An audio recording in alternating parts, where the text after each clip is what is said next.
마태복음 2장 1절 2절과 9절 10절 말씀을 저와 여러분들이 교독합니다. 헤롯 왕 때에 예수께서 유대 베들레헴에서 나심에 동방으로부터 박사들이 예루살렘에 이르러 말하되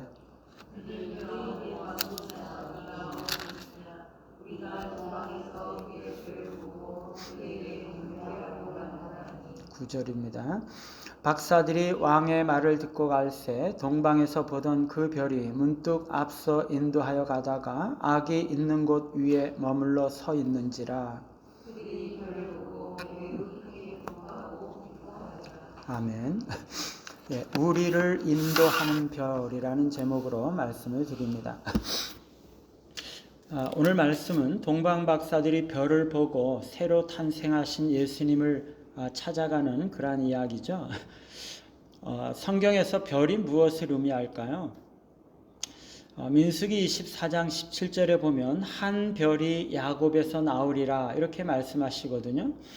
이 별이 야곱에서 나오겠다. 야곱의 자손 가운데서 메시아가 탄생하실 것을 예언하는 말씀이죠. 그러면 이 별은 이 메시아를 상징하는 것이라고 말할 수가 있습니다. 요한계시록 22장 16절에도 보면은요, 나는 다윗의 뿌리요 자손이니 곧 광명한 새벽별이라 이렇게 말씀하고 있죠. 그리스도 자신이 자신을 별이라고 말씀을 하고 계십니다. 그런데 오늘 말씀에서는 별이 그리스도 자신을 상징할 뿐만 아니라 동방 박사를 인도한 신적인 인도하심, 이것을 의미한다고 볼 수가 있죠. 동방 박사들은요, 별을 보고 별을 따라서 유대 땅까지 왔던 것입니다. 그런데 그들이 예루살렘에 들어가서 유대인의 왕으로 오신 이가 어디 계십니까? 이러면서 물어보니까 이 예루살렘이 온통 이 소동을 벌이지 않습니까? 왕과 신하들이랑 그 다음에 대제사장들, 백성의 서기관들, 그리고 백성들이 온통 난리법석을 떠는 거죠. 도대체 새 왕이 어디서 탄생했다는 말이냐, 메시아가 어디서 나셨다는 말이냐 이러면서 소동을 하게 되는 것입니다. 이 당시에는 이 메시아가 탄생할 때가 거의 됐다라는 그런 기대, 그런 생각들이 사회 만연해 있었기 때문에 새 왕이 탄생했다고 하니까 사람들은 거의 대부분 메시아가 탄생했다는 그런 말로 이해를 했을 것입니다. 왕이 성경 전문가들, 대제사장들과 서기관들을 불러서 물어보니까 베들레헴에서 메시아가 탄생한다는 그러한 말을 해서 동방 박사들은 왕의 말을 듣고 가다 보니까 그 전에 자신들을 인도하던 별이 다시 보이고 악이 있는 데까지 인도하는 거죠. 제가 어제 이 말씀을 보다가 9절에서 멈춰섰습니다.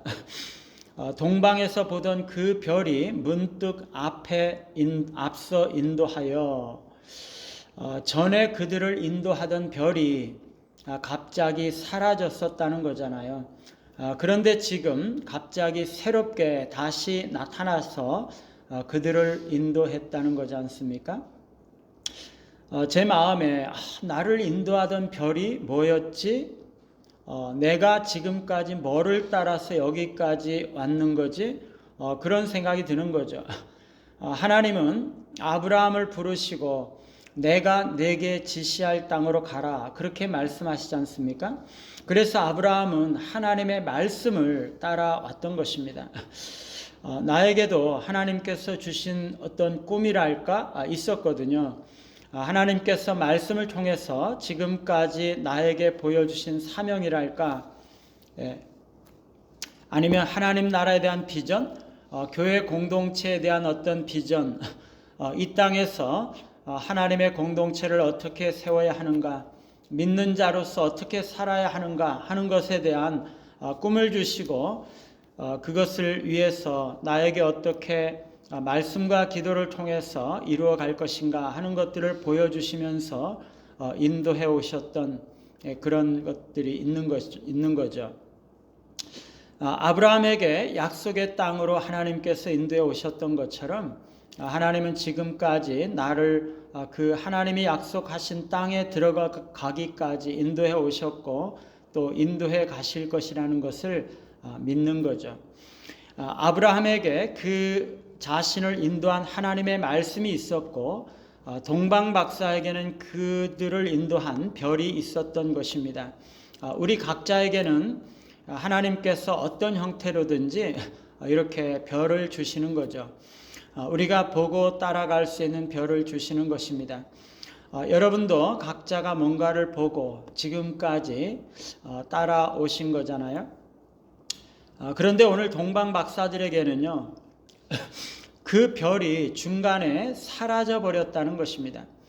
물론 다시 나타났지만요, 중간에 그들이 예루살렘에 들어갔을 때 이 별이 사라져 버렸는데 사실은 그 이전에 사라져 버렸기 때문에 예루살렘에 들어가서 유대인의 왕으로 오신 이가 어디 계시냐라고 물어봤던 것이라고 볼 수도 있어요.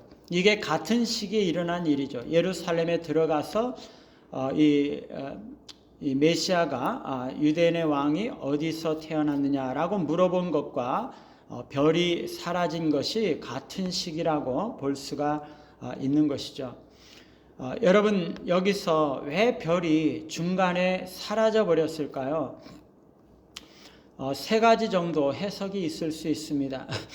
첫째는요, 믿음과 인도의 시험입니다. 동방 박사들의 믿음과 인내를 시험하는 거죠. 별이 사라져 버리면은요, 동방 박사들은 이미 그들이 가지고 있는 지식과 믿음을 가지고 여행을 계속해야 되는 것입니다. 아브라함은요, 갈 바를 알지 못하고 갔습니다. 자신이 구체적으로 정확하게 알지 못하는 그 땅으로 나아갔던 것이죠. 어디로 가야 할지 몰랐지만은요, 하나님은 이 아브라함은 하나님께서 말씀하신 것만을 믿고 그 방향으로 계속 갔던 거죠. 하루하루 하나님께서 말씀하시지는 않았을 거예요. 그쪽 방향이다, 저것이다, 이렇게 저쪽이다 이렇게 말씀만 하시고 구체적으로는 말씀이 없으시는 거죠. 그래도 아브라함은 하루하루 그쪽을 향해서 가야 하는 것입니다. 우리 각자가 명확한 표징이 없을 때에도 우리는 지금까지 인도하신 것을 토대로 믿음을 가지고 인내하면서 계속 그 길을 가야 한다는 것입니다. 둘째는요, 인간의 간섭 혹은 잘못된 지시를 말할 수 있습니다. 별이 사라진 것은요, 동방 박사들이 예루살렘에 들어가서 유대인의 왕의 탄생에 대해서 물어봤기 때문이라는 거죠. 예루살렘에 들어갔기 때문이고 물어봤기 때문입니다. 그들은요, 왕이라면 당연히 예루살렘에서 태어났을 것이라고 생각했던 거죠. 우리가 하나님의 인도를 받고 있는데 중간에 인간의 지혜나 권위에 의존을 하게 되면은 신적인 하나님의 그 인도와 이 인도하심이 일시적으로 상실될 수가 있다는 것입니다. 우리는요, 하나님께서 보여주신 꿈을 위해서 하나님의 맡겨주신 그 사명을 위해서 인간적인 방법으로 해결을 하려고 노력들을 하면 안 된다는 거죠. 그런 노력들을 다 그쳐야 한다는 것입니다. 세 번째는요, 하나님의 정확한 순간에 별이 다시 나타났음을 말할 수 있습니다. 우리는 언제나 하나님의 인도하심이 끊임없이 있는 것은 아니죠. 중간중간에 하나님의 인도하심이 없는 것처럼 보이는 순간이 있다는 것입니다. 그런데 하나님은 또 정확한 타이밍에 하나님의 때에 하나님의 뜻을 보여주시고 별이 나타나게 하시고 우리를 인도하시는 거죠. 사랑하는 여러분, 여러분에게 별이 다시 나타났습니까? 여러분은 별을 보고 계십니까? 아니면 아직도 별이 없으시고 별을 보지 못하셨나요? 하나님께서 여러분들의 영혼과 인생을 인도하심을 믿으시고 평생에 별을 보시면서 하나님 주시는 꿈을 따라서 예수 그리스도의 인도하심을 따라서 아브라함처럼 하나님의 말씀을 따라서 주님과 동행하시는 우리 모두가 되시기를 간절히 바랍니다. 찬송가 400장입니다.